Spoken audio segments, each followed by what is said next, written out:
You are listening to the Intelligent Vocalist Podcast, episode 157.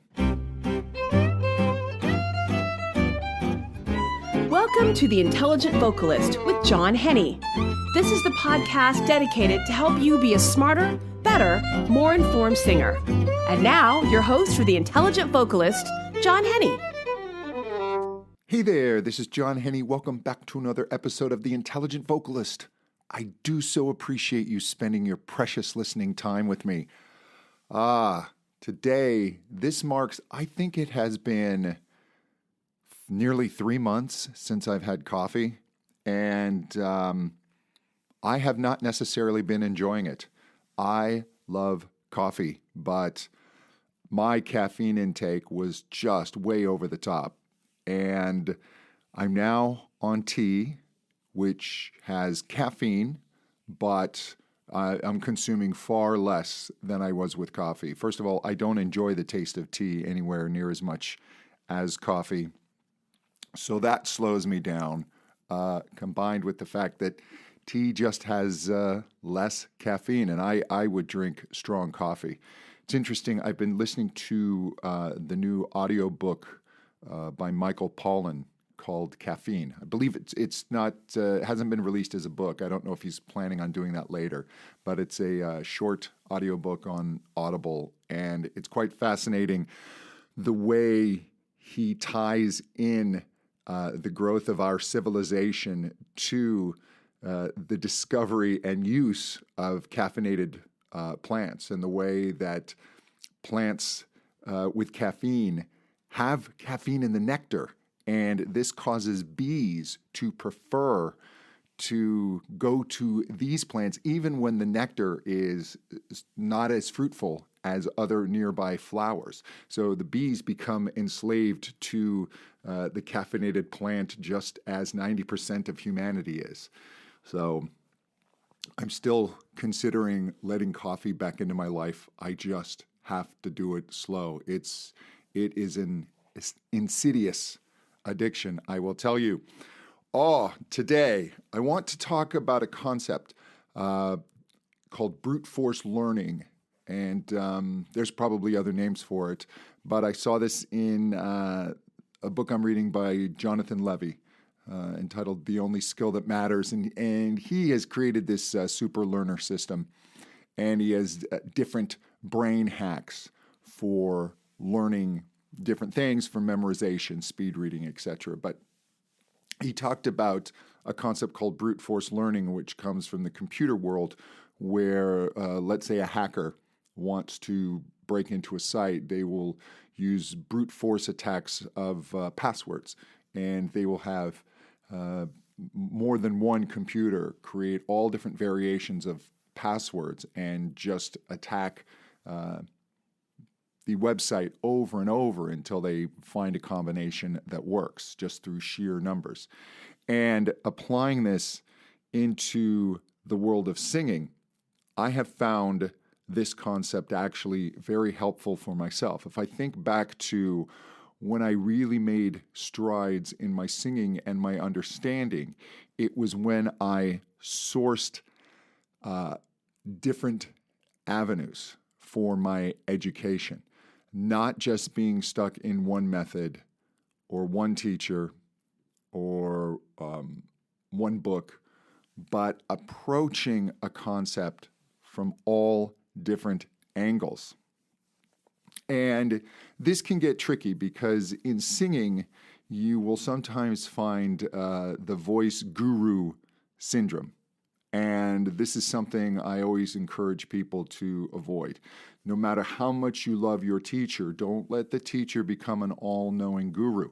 No teacher knows everything. And you get into some of these guru techniques, these methods, and what they start to do is they claim exclusivity, that they are the source of the real knowledge. Very often it is some forgotten vocal knowledge that they have rediscovered. That's usually a popular way. The rest of the world has forgotten this, the modern world, but we have discovered this ancient secret. The science is usually shaky. It's kind of quasi-science. And while these can get great results, it's not the whole picture. And I'm really about looking at everything and taking what works for you.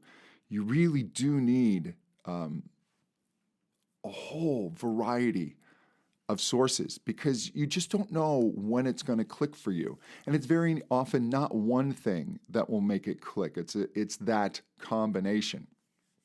When I was first looking at voice science, I had a really tough time, especially getting into these ideas of formants. Harmonics made sense to me, that a sound is made up of a stack of sounds, if you will. These frequencies that sit on top of each other, and the lower frequencies blend into the pitch in our ear, and the higher frequencies become the color. But the idea of formants, how it was filtered within the vocal tract so that some frequencies are boosted over others and how that becomes vowels, that was a difficult concept at first. The very first time I heard it, I was at a teacher conference, and I specifically remember sitting in a lecture, and it was just going right over my head. And I went up afterwards to the person giving the lecture and asked, "Hey, do you have a book or something that I can study so I can get this inside my thick skull?" And he did indeed have a book. And I've said this before, but I read 2 paragraphs and I felt like I needed a nap. And I found out subsequently that book was written for other voice researchers. And then the author also had a book that was a little more for the layperson. Not much, but it was better. But then I started attacking that from various sources and reading other books and finding websites and attending lectures, speaking with other voice teachers. And it wasn't that there was one book or one lecture that opened it up to me, but it was the combination. And then what really sealed it for me was I said, okay, now how can I take what I've learned and explain it to others? Can I teach this to other people? And the act of trying to create a lesson plan, trying to create a lecture, really, really helped me, trying to simplify it so that other people could understand it. And even in my own singing, even when I would have a teacher that really worked for me, I would go take occasional lessons with other teachers because teachers are going to hear you differently. We all have our biases, where we will hear the voice in certain ways, and our ear will naturally gravitate to specific things. And some teachers will focus a little more on breath. Some teachers will focus a little more on vowel tuning. Some teachers will focus more on chord closure and resistance. Now, all teachers are listening to all things, but it's just what pops out a little more. What exercises does a teacher prefer? What speed do they like to go at? How much do they like to explain? How sensation-based are they versus science-based? And there is no ultimate right or wrong answer to this. Every teacher is going to have a different approach.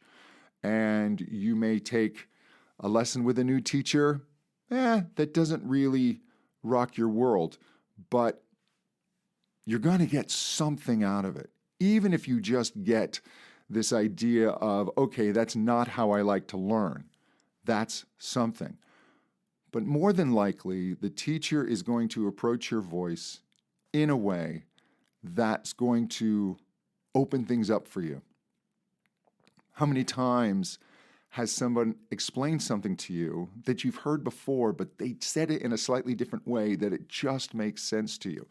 It's a constant unfolding. You're never going to land in your singing, in that you're never going to arrive as a completed singer. You're done. You're finished. All you have to do now is just sing. There's always more to learn. It's ever changing. Your instrument is ever changing. Your brain is ever changing. Your connection with your instrument changes constantly. So you need to keep finding new ways to approach the voice, to think about the voice, to experience the voice, getting new feedback, new ideas. This brute force learning, if you embrace it, can really open up new understanding. Don't just take one online course. Don't just follow one voice teacher on YouTube. Don't just read one book. Keep bringing in new ideas and embrace new ideas. Be open, and then keep what works and let go of what doesn't.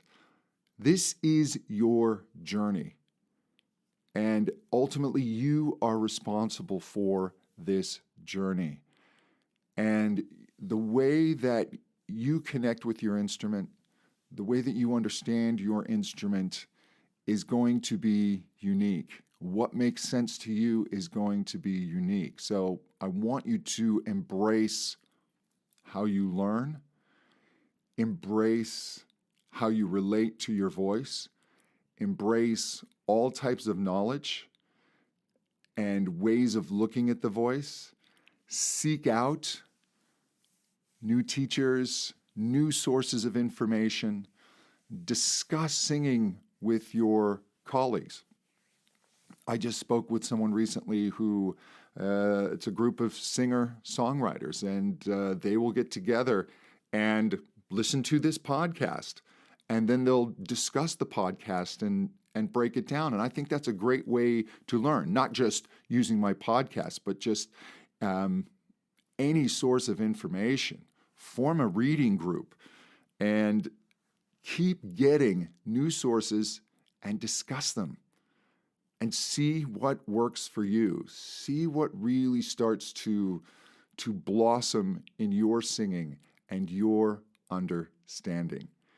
Hey, if you want to know more about me, please visit my website, johnhenny.com, and be sure to sign up for my email list. I just did a webinar with my wife, Tracy Tyson. Tracy runs my music academy.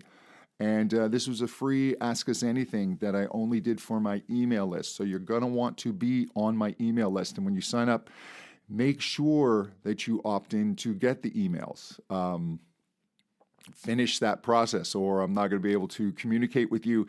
Also, check out my free vocal warm-ups course. It's Warming Up with Straws. And if you are interested in teaching voice, I encourage you to go to my website, click on the tab that says Teacher Training. My Contemporary Voice Teacher Academy has hundreds of voice teachers all over the world, and it's getting really good response. People are really enjoying the course, as well as the monthly webinars and being able to ask me questions within the course. So go ahead and click on the Teacher Training tab and see if that might not just be for you. And until next time, to better singing. Thank you so much. Bye-bye.